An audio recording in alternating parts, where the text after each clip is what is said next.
তুমি কোনো টেনশন করো না, আমি দ্রুত চলে আসবো বাবু।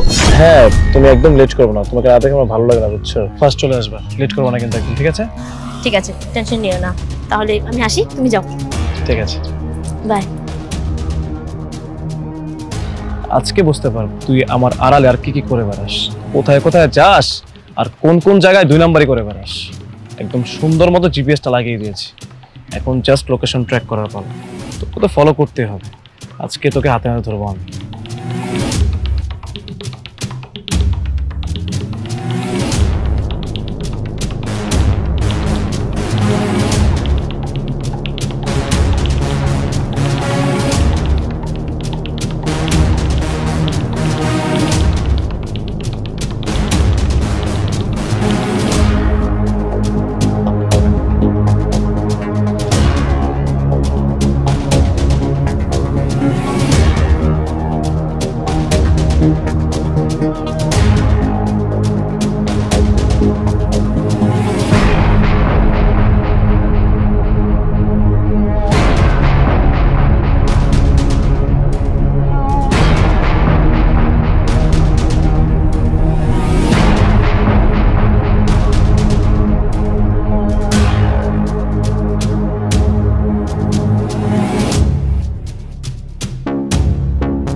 আরে ও গেল কোথায়?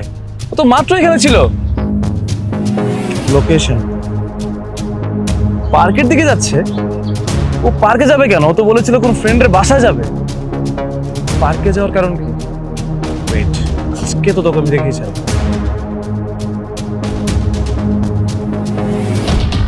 বাবু, তোমার এতক্ষণ লাগে আসতে? I am sorry. কোথায় যে পাই লোকেশন তো বললা না? আরে আর বলো না, ও আমাকে না ইদানিং অনেক সন্দেহ করে, তাই তো আমার পিছু পিছু এসেছিল আমাকে ছাড়ার জন্য। বন্যা, বন্ধু তুই? হ্যাঁ আমি বন্ধু। আমার খুব ভালো লাগছে আজকে যে আমার বউ নাকি আমার বন্ধুর গার্লফ্রেন্ড হয়।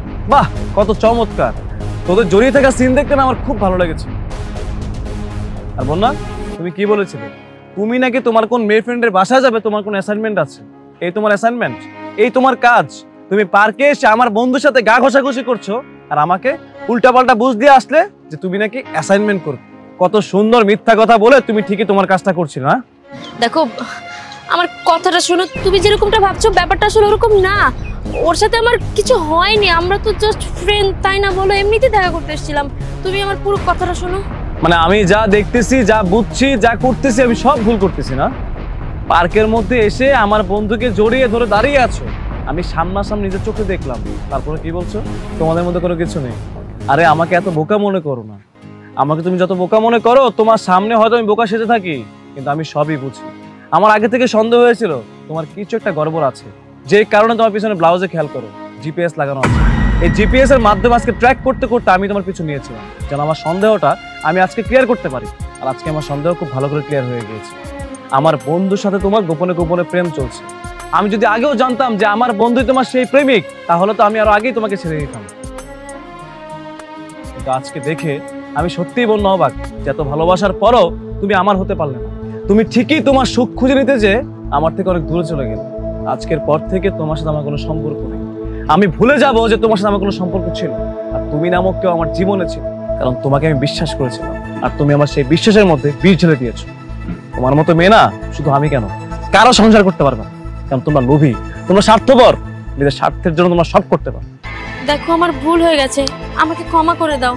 আমি আর কখনো এরকমটা করব না।